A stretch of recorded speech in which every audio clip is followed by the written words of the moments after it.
I've lived a pretty ordinary and basic life for the most part. I go to work, come home, spend time with my wife and daughters, and basically just repeat the same routine every single day. So when this incident happened, it completely shattered my sense of safety. I used to take the subway to travel between work and home every single day. After coming back from work, I used to get off at my stop, and then I would walk the rest of the way home. By the time I used to get there, it was usually pretty dark and the neighborhood would be almost completely silent. But every night, I would notice someone on my way home. The street that I used to walk by, on that street, there was a homeless man that used to sit near the sidewalk. I never interacted with him, and he never said anything to me either. But every time I walked past him, I used to get this really weird feeling from him, almost like he was watching me. I never saw him doing that, but something about him always made me uncomfortable, so that's why I just kept my distance from him. But one evening, as I was walking past him, he finally called out to me. He asked me if I had any money. I just apologized and told him that I didn't carry any cash, and then I continued walking. But I could tell that he wasn't happy about my answer. So as I was walking away, he stared directly at me and quietly told me that I will regret this. I didn't respond though, I just kept walking. But I would be lying if I said that it didn't creep me out. It might have been just an empty threat, but despite that, it left me feeling a bit uneasy. So the following day, I started taking a different route just to avoid him. And so after that, I never saw him again. I didn't want any problems for myself or my family, so changing route seemed like the easiest solution. A few days later, it was a Saturday night.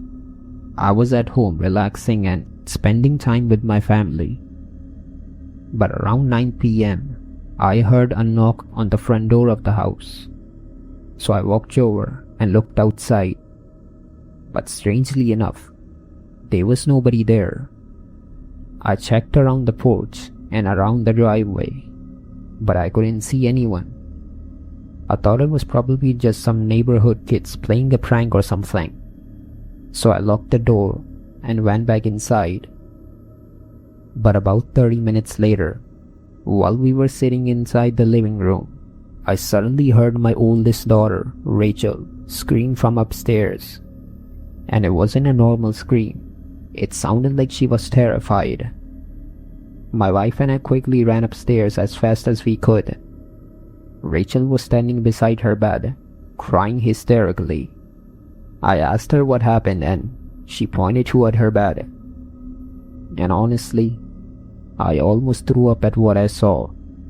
There was a dead pigeon lying in the middle of her pillow. I was shocked at how it even had gotten there, especially since all the doors and windows were all locked. But if I'm being completely honest, it didn't look like it flew in there. Instead, it looked intentional, like somebody had placed it on her pillow as some sort of a sick joke. It was honestly the most sickening thing I had ever seen in my life. But unfortunately, it didn't end there, because right at that moment, we suddenly heard a loud bang coming from the basement of the house. I didn't know what was going on, but I knew one thing. There was somebody inside the house. I told my wife to stay upstairs with the girls, while I grabbed a flashlight and a baseball bat and ran downstairs into the basement. As I opened the basement door and shined the flashlight around the room, I realized that the basement was completely empty. But when I looked over at the far end of the room, I saw that one of the small basement windows had been completely shattered, and cold air was pouring into the room. I was certain now, someone had definitely broken into the house I ran upstairs and immediately called the police and got my family out of the house. Within a few minutes, the officers arrived at our house and searched the entire property, top to bottom.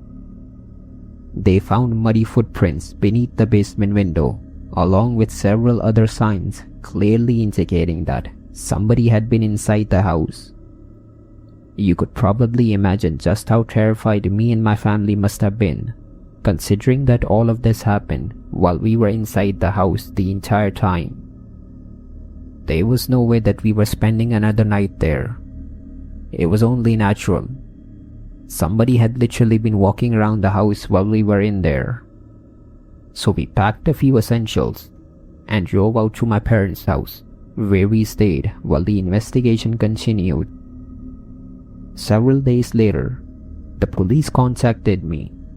They had managed to obtain the CCTV footage from a nearby street, so I went to the station to review it myself. And as soon as the footage started playing, my stomach dropped. The person that broke our basement window and climbed inside, it was that same homeless man that had threatened me days earlier. I was completely speechless. Unfortunately, the police never found him. After that incident, he had disappeared from the area completely. But regardless, we never moved into the house again, and I think it's pretty obvious why. Like I said, this incident made me rethink a lot of things and doubt my own sense of safety.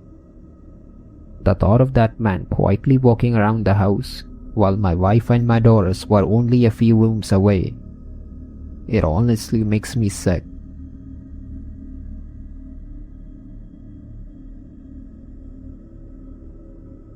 I work at a small convenience store.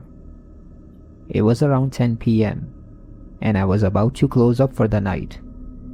That's when a car stopped right outside the store and a woman stepped out of the car and walked in at the store. As she entered, she nervously looked around the store and then started scanning the shelves, grabbing a few items. I normally wouldn't have paid that much attention to it, but something about her felt off. She looked bewildered, if I didn't know any better. It was almost like she was scared or terrified of something. And while browsing, I noticed that she nervously kept glancing outside toward the car that she had come in. I looked toward the car and realized that there was a man sitting in the driver's seat. He looked to be around her age and seemed to be looking down at his phone. I assumed that it was probably her husband or a boyfriend or something. But regardless, it was getting late and I really wanted to close the shop, so I just assumed that it was nothing and waited for her to finish picking up the items. She eventually walked up to the counter, and so I started scanning the items one by one. But then, I noticed something that made me froze for a second. I instinctively looked up and noticed that there was a bit of blood on her lips and around her chin. Her wrists had bruises on them, and her knuckles were slightly scraped as well. For a moment, I tried convincing myself that it was probably nothing, and I was reading too much into it. But this, combined with the way that she was acting, something really didn't feel right. I didn't know what to make of it, so I just finished scanning all the items and told her the amount. She reached out her hand and handed me her credit card. But as she did, all of a sudden, she whispered something to me. "Help me." I froze for a second. I didn't know if I had heard that right, so I looked up and realized that she was looking straight at me. I glanced out the window toward the car one more time. The man was no longer looking at his phone. Instead, he was staring straight through the store window, watching us. I'm no expert detective, but even I could tell what was going on here. So without saying anything else, I quietly told her to follow me I led her through the back of the store and into the storage room, locking the door behind us. As soon as we were inside, I called the police and explained everything to them. They told us to stay where we were and that the officers were on their way. So we waited inside the storage room in complete silence. But then, within that silence, I heard the front door of the store slowly creak open, followed by quiet footsteps walking across the floor. Someone had entered the store, and I was almost certain that it was the man from the car. The footsteps slowly moved through the store for a few seconds, but then I heard them slowly approach the back of the store toward the storage room. My heart was racing at this point. This was a really bad situation, and I was almost regretting putting myself into it. The man slowed down and stood right in front of the door. I could see his shadow from underneath the door. The door handle slowly turned, but it was locked, so it didn't open. And then after that, the man lost all control. He started slamming both fists against the door over and over, screaming and yelling at us to open the door. The door shook with every hit, and I honestly thought that he was going to break it down. But just as it felt like the door was about to collapse, I heard police sirens right outside the store. I've probably never been this relieved in my life. The police had finally arrived and rushed inside the store. We were safely escorted out of the room, and the man was arrested on the spot. It would turn out that the man was in fact the woman's husband, and apparently, he had been physically abusing her for months. The police had found clear signs of abuse on the woman's body. But what's even worse is that apparently, he had a history of violence and a criminal record even before this incident. So I think it goes without saying that he was a complete mess.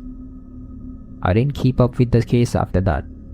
I did hear that the woman received help that she needed, so it's nice to know that she was doing well.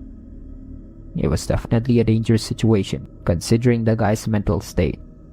But I'm glad that I did what I did, because cases like this usually have a very dark end. So I'm glad that she was able to get away from him.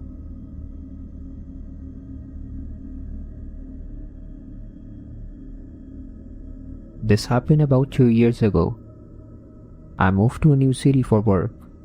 My new job required me to work late shifts, so most nights I didn't get home well until after midnight.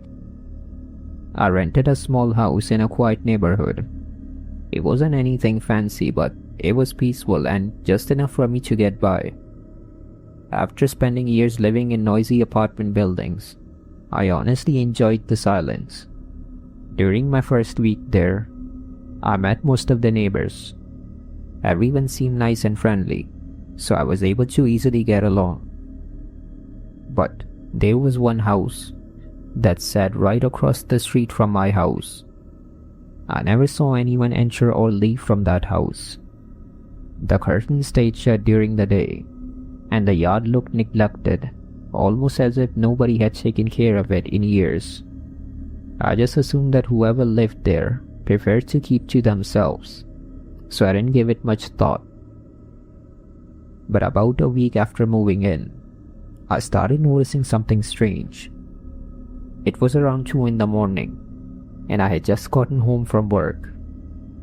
As I was locking the front door, I glanced across the street toward that house, and I saw that there was a woman standing in the front window of the house. She wasn't doing anything in particular.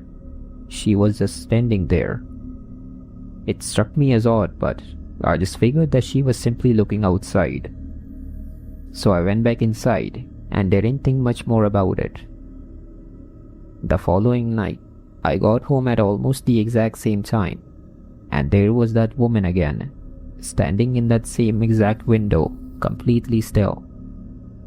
And after that night, it basically became a regular occurrence. I started noticing her every single night. Sometimes, she would slowly walk from one side of the house to the other before disappearing into one of the rooms, while other times, she would simply stand at the front window of the house for several minutes without moving at all. But the strangest part was, she always seemed to appear around the same time. It was usually around 2 a.m. in the morning. I tried rationalizing it, thinking that maybe it was just the owner who happened to be awake whenever I got home. It was certainly unusual, but not impossible. But a few nights later, curiosity got the better of me. As I walked up the driveway, I looked up toward the window, and she was standing there in that exact same spot. So without really thinking much about it, I slowly raised my hand and gave her a small wave. For a few seconds, nothing really happened. But then, she slowly raised her hand and waved back at me. I remember feeling really strange when that happened. It wasn't exactly out of fear, but it was a bit uneasy to say the least. The next morning, my landlord stopped by to fix a leaking pipe. While he was working, I remembered the woman from that house, so I casually brought it up and asked him who lived across the street. He looked confused. He asked me what did I mean by that, so I just pointed toward the house and said that I was talking about the woman that lives inside that house. He stared at me for a few moments and then slowly shook his head. He said that there was no woman that lived in that house because that place had been abandoned for years. He told me that the previous owner was an elderly woman and she had tragically died in that house several years ago. Her children had inherited the property, but after arguing over what to do with it, they had simply abandoned it, and so nobody had lived there ever since. I didn't know what to say. I told him that I had been seeing someone standing in the window of that house almost every night. He just gave me an awkward smile and said that I was probably seeing reflections or shadows. But what's even crazier is that after that night, I stopped seeing that woman altogether. I never heard or saw anything in that house again. I honestly have no explanation for this. I don't know how something like this was even possible. It's still the most bizarre thing I have ever experienced in my life. Part of me wants to desperately believe that I imagined the whole thing, but I know that's just impossible. It definitely happened, whether I have an explanation or not.